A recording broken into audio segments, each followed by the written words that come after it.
Hey guys, we're going to review what it talks about today in Social Studies 20, actually over the last 2 days.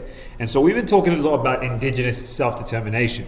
And so this is really, really important because we have to understand that for many Indigenous people and non-Indigenous Canadians, there's essentially a conflict of worldviews.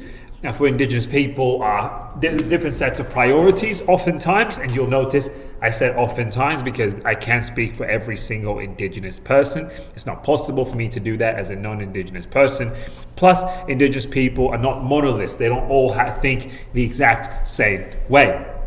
However, in general, for many Indigenous people, environmental protection and the environment is really, really important. And so this essentially puts them at odds with a number of non-Indigenous Canadians because the Western non-Indigenous perspective tends to prioritize a hierarchy and economic development, while the Indigenous perspective is more holistic, circular, and essentially puts really, really heavy emphasis on environmental protection and taking care of the planet.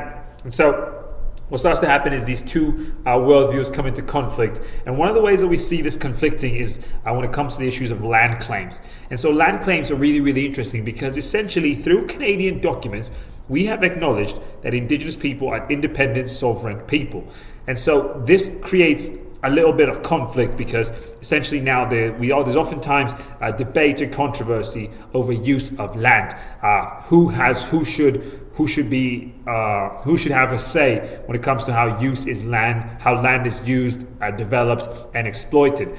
And so this puts Indigenous interests and non-Indigenous interests oftentimes at odds. We see this in a number of different ways. We see this in situations such as Oka, Ipperwash, what happened this last year with the Wet'suwet'en territory in northern BC. And so what we have here is essentially these two cultures and different ways of thinking coming into conflict.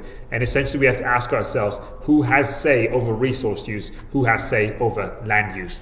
And so one of the things that we talked about consistently is how the Canadian government has not always done a really, really good job of the relationship and navigating the relationship between Indigenous people and the rest of non-Indigenous Canadians. Oftentimes the relationship has been one of paternalism, ethnocentrism, incredible racism. And so what this essentially does is it marginalizes Indigenous people. And many Indigenous people oftentimes say that, and rightly so in my opinion, desire self-determination, where they're in charge of their own education, their own policing, their own communities. And however, on the other side, some settlers, some members of settler culture say that what this does is it divides Canada. And so this has been a cause of contention and conflict. We see this in a number of cases. As I mentioned, Oka, Ipperwash. Some of the more positive situations are with the Niska settlement, where the Niska in northern BC were essentially granted self-determination. And so in the 1990s, the Royal Commission on Aboriginal People studied the relationship between Indigenous people and the rest of Canada. Some of the recommendations was that the relationship needs to be fundamentally changed and there needs to be a mutual recognition, and Indigenous self-determination needs to be promoted. So that's through sovereignty association, where Indigenous people would be sovereign, would have self-determination, would be able to run their own lives and futures and societies. However, they would still be part of Canada.